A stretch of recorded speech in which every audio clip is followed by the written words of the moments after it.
90% of rich men's children are already eating before they were born. They were eating before they were born. Stop envying rich men's children.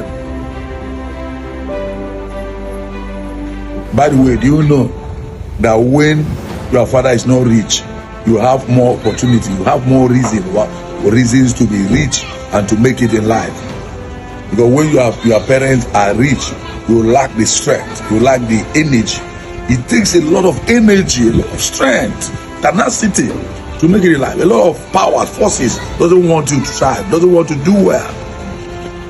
But when you remember, you look back and know you don't have anybody to stand by you. You don't have anybody to help you. You don't have any support, no background, nothing. You have to walk. There's a way it pushes up strength in you. But necessity brings about invention. When you don't have it, you have to look for a way to get something for a substitute.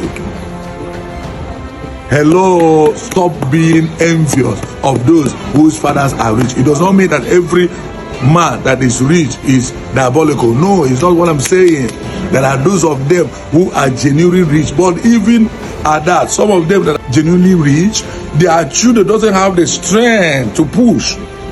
They will just depend on the word of their father, and at the end of the day, they won't have anything to show for themselves. Do you know if your father has a street, they named that street after your father's name? Do you know that your name is gone? Because you will need to have more than whatever your father make, more than whatever impact your father made for your name to be heard. If not, they will always say he's the son of this person, he's the son of this person. He live in a social and so street, your father's name.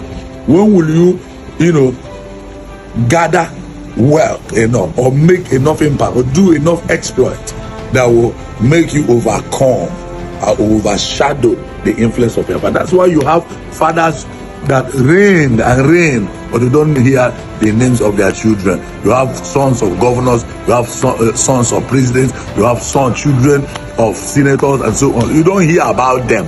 You can hear about their father, you don't hear. When you see them, you say, oh, this is the so and so person's son, so and so person's daughter.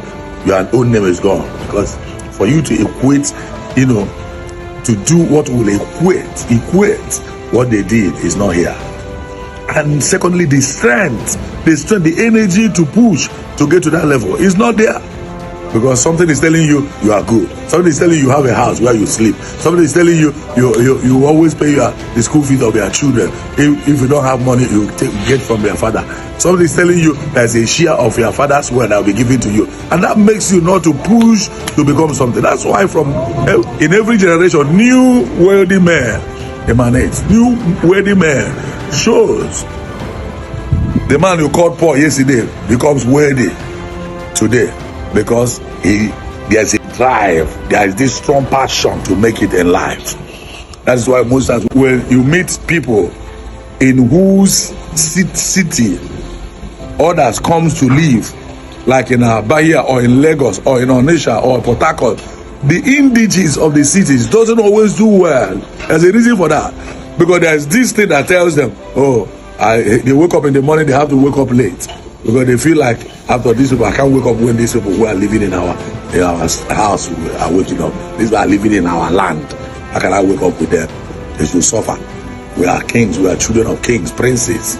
And so that strength, that motivation is not there. That force that enables you to succeed in this way. Because no matter how you do it, you must face reality of life. Forces must come to stand before you. And if you don't have the same strength your father had that made him triumph, if you don't have it, you will never thrive. You can't do well. That's how it is. Notwithstanding where you're coming from. That's why you go to a nation, you see the indigenous always doing the work of task force. You go to Port Harcourt, they are there. They are the youth department. They don't overgrown the youth department because they want to go collect money. Youth, settle the youth. They understand? A lot of them do that. It's only few who will say, no. I've come to know this. I've come to know this truth. I need to do something. So don't jealous other people's father because they have money. Because some of them are already eating. 70 to 80% of them have been eating before they were born. But to make money is not easy. Make money. There are two things that are done for money to come, you'll be surprised. The alcohol will to say wagi otu esi onwe ụzọ esi gaa arụ ọ dị nso, onwe ụzọ esi gaa Ọnịcha ọ dị nso. Are you hearing me? To make money is not a child's play. So people who are not believers, people who are unbelievers, put hands in different things to be able to do well, and most times those things backfire on their children. Stand on God, stand on Him, get born again today, so that you'll be lifted, because God is still looking for the poor to raise from the dust, and He's still looking for the needy to live from the dunghill. Come on, you are the one I'm talking to. You are the one I'm talking to. The next millionaire, the upcoming millionaire, the potential millionaire.